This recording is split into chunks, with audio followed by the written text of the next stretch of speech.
road that doesn't exist on any map.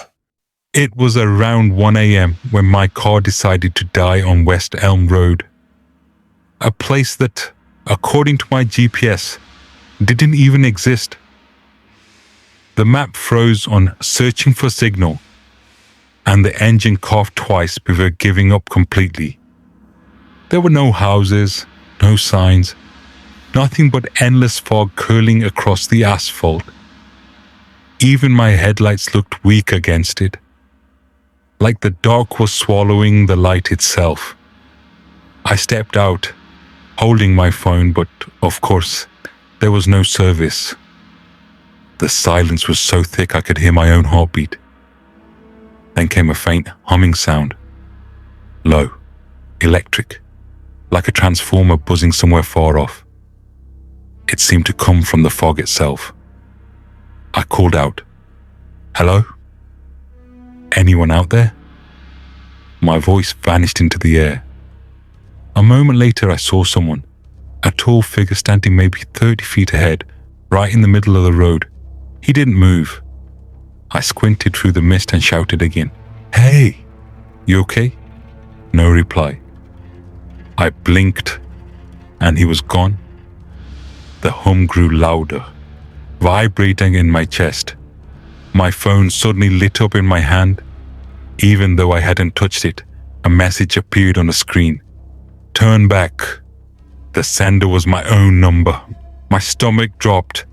I hurried back to the car, slammed the door and locked it. The radio turned on by itself, spitting static.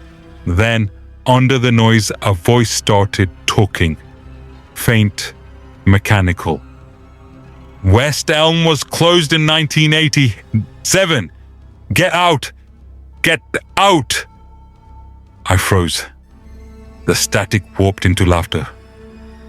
A child's laughter, looping over and over, cheerful and wrong. I tried turning the radio off, but the button didn't work. The laughter got louder, echoing from inside the speakers, and then everything went silent again. Outside, the fog pulsed. Not moved, pulsed, like it was breathing. Then I noticed light leaking from underneath the road. Thin red cracks spread through the asphalt like veins. The steering wheel began to shake, even though the engine was dead. On the dashboard, the digital clock flickered the same numbers again and again. 1 a.m., 1 a.m., 1 a.m. I looked up and saw him. The same man standing beside my hood. His face was blank, featureless, as if someone had drawn a human shape but forgotten the details. He tilted his head, and every movement looked delayed, like bad video buffering. I couldn't breathe. My hands trembled on the wheel. He leaned closer to the windshield and whispered something, but I heard it inside my head instead of through my ears. "You're still on this road because you died here." Then everything flashed white. Tires screeched, glass shattered, and for a moment I was weightless. My ears rang like an explosion. I blinked and saw my reflection in the cracked windshield.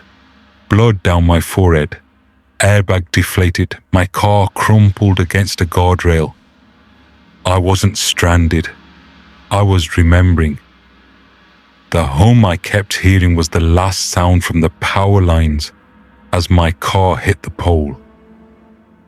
The red cracks were the emergency lights reflecting off the wet asphalt. I could see them now. Paramedics. Blue and red stripes cutting through the fog. But they looked faded, transparent, like ghosts repeating their rescue over and over. I stepped out of the wreck, my body somehow moving while another version of me lay motionless behind the wheel. I turned, and there he was again, the faceless man waiting beside the road. "If I'm dead," I asked, my voice barely a whisper, "why am I still here?" He raised a trembling finger and pointed behind me. My car, whole again, headlights perfect, engine humming.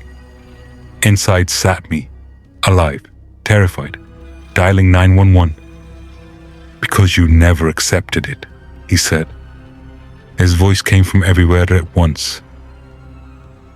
Every night the road calls you back.